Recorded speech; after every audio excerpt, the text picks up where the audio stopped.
Hello guys, মুসবুদিনী পুজোয় আমাদের এখানে খুব বড় করে মেলা হয়। তোমরা যারা আগের ভিডিওটা দেখেছো তারা হয়তো জানবে, কারণ আগের ভিডিওতেও আমরা বলেছি।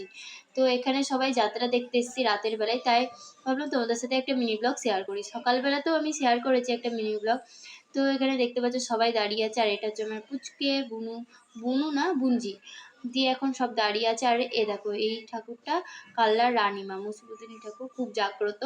আর এখন রাত হয়ে গেছে, এখন বাজে প্রায় 2টো, তাই এখন বাড়ি চলে যাচ্ছি। আর এই মুসবুদিনী পুজোর মেলাতে আমরা রাত করেই আসি, কারণ সকাল বিকেল রাত সারাদিনই প্রচুর পরিমাণে ভিড় থাকে, তাই জন্যে রাত করেই আসি। কারণ আমাদের বাড়ির খুবই কাছাকাছি মানে এই মেলাটা হয়, 5 মিনিটের রাস্তা। তাই জন্যে ফাঁকা ফাঁকা এসে মেলাতে ঘুরে কেনাকাটা করব ভেবেছিলাম, কিন্তু তার আর হলো না। কারণ এখন দেখছি সব দোকানই প্রায় বন্ধ, কিছু কিছু দোকান হয়তো খোলা আছে, কিন্তু প্রায় সবই বন্ধ। তাই দুঃখিত হয়ে বাড়ি চলে যেতে হলো। আর দেখা হচ্ছে নেক্সট ভিডিওতে।